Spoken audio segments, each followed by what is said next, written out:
Tous les matins, Aliousso sera à son bureau du siège de la CSE.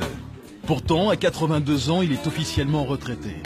Difficile de décrocher lorsqu'on a passé sa vie à bâtir la plus grosse entreprise de BTP au Sénégal.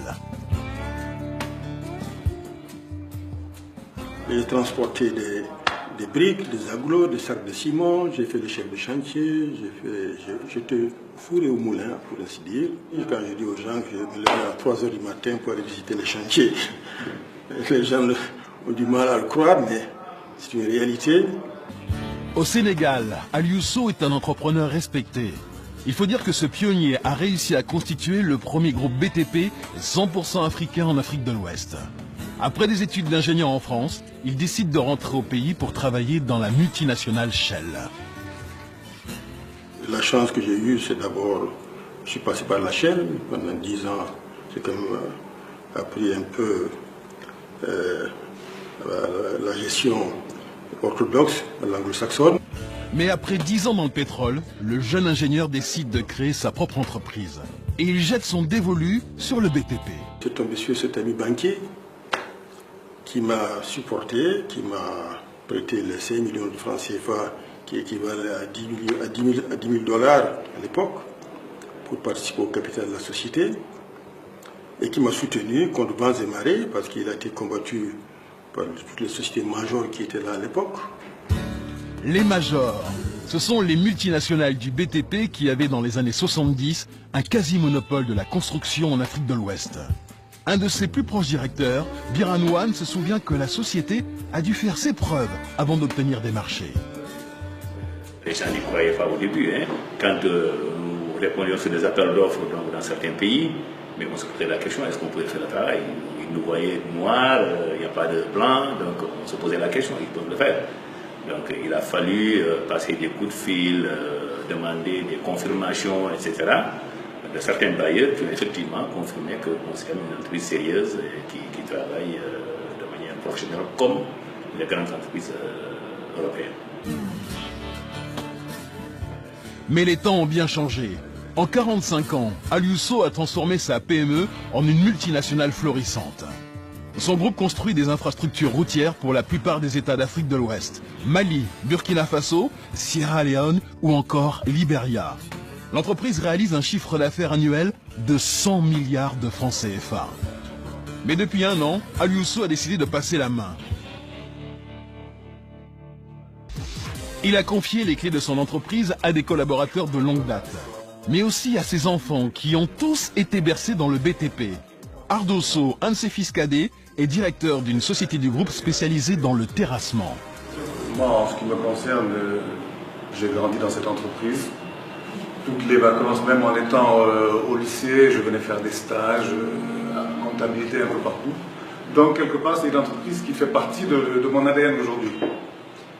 C'est l'entreprise d'un homme et qui nous a lancé un défi, en fait, parce qu'il va falloir maintenir au moins le niveau auquel la CSE est arrivé. Et c'est Oumar Sow, le fils aîné, qui a pris la relève du père à la présidence du directoire du groupe. Et comme lui, il n'hésite pas à se rendre sur les chantiers. Au nord de Dakar, le groupe CSE est en train de construire un échangeur. Un projet à 9 milliards de francs CFA. Le chantier avance bien et le PDG est plutôt satisfait du résultat. Ah oui, non, honnêtement, j'ai rarement vu un bruit de décoffrage de CSE comme ça. À la fin des travaux, cet ouvrage sera le premier échangeur à 2 fois 3 voies du pays. Il permettra de fluidifier l'accès à l'aéroport de Dakar, un chantier qui demande de la haute précision.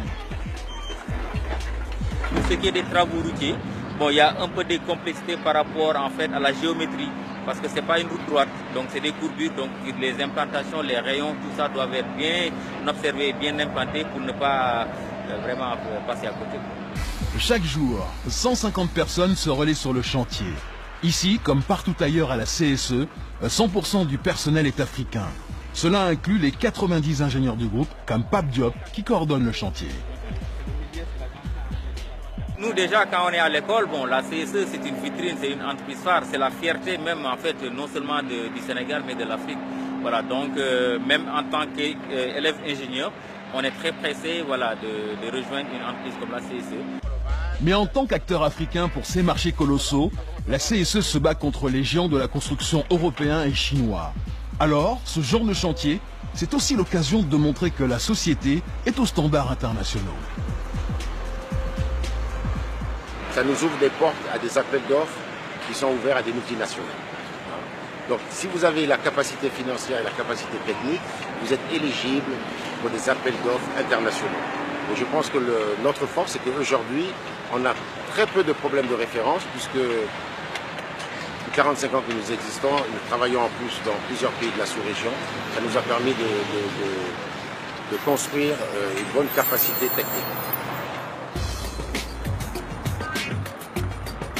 Et des références à Dakar, la CSE n'en manque pas. Comme ici, la voie de dégagement nord. Cette axe à double voie de 15 km a révolutionné la circulation dans la capitale sénégalaise. Et dans le domaine du bâtiment aussi, la CSE a posé sa marque sur la capitale. Dans le centre de Dakar, la société est en train de faire sortir de terre un immense complexe d'appartements et de bureaux. 8 immeubles, 20 000 mètres carrés au sol et 100 places de parking, c'est l'un des plus gros chantiers de la capitale. Même si aujourd'hui le bâtiment ne représente environ que 30% du chiffre d'affaires de CSE, mais quand même le CSE est major et leader dans le bâtiment au Sénégal. Ça, il faut reconnaître. La plupart des grands projets de bâtiments qui sont faits au Sénégal sont faits par CSE. Et ça depuis des années. Dans la construction de bâtiments, la CSE se positionne sur les chantiers conséquents ou qui demandent un savoir-faire particulier, comme ici. L'exemple de cet immeuble qui est là, qui est un immeuble qui commence à partir du 3e étage et donc qui est bâti sur des poutres qui font pratiquement 1,85 m de hauteur. Et ça, vraiment pour l'exécuter, c'était pas évident. Si tout va bien, ce complexe d'immeubles devrait être livré d'ici 1 an. C'est un des plus prestigieux projets immobiliers jamais réalisés par la CSE.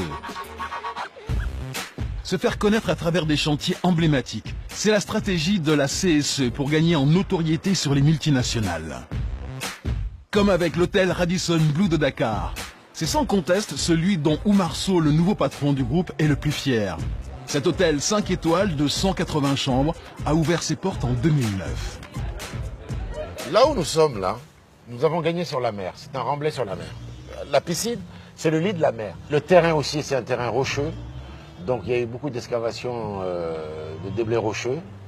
Donc ça, effectivement, c'est assez difficile. Il y a même eu du minage pour pouvoir sortir des gros blocs. Mais à part ces deux facteurs-là, c'est un chantier classique. Hein. Un chantier certes classique, mais qui a tout son intérêt pour le président de la CSE. C'est une belle carte de visite de dire que nous avons fait le Radisson, alors que si nous faisons une route aussi importante qu'elle puisse être à l'intérieur du pays, peu de gens le sauront. Donc vous communiquez beaucoup plus avec un édifice comme ça qu'en faisant une route, même si en termes de chiffre d'affaires est 3 voire 4 fois plus importante, au niveau communication, vous n'avez pas du tout le même effet. Oumar Sow et la nouvelle génération de la CSE savent qu'il faut aujourd'hui communiquer pour rester dans la course face aux multinationales du BTP. Des premiers chantiers où Aliou Sow, le fondateur audacieux, portait lui-même des sacs de ciment, à la réalisation d'ouvrages d'art complexes et d'édifices high-tech, c'est un pari réussi pour celui qui voulait créer un champion 100% sénégalais du BTP en Afrique de l'Ouest. Charge à ses héritiers de consolider son empire.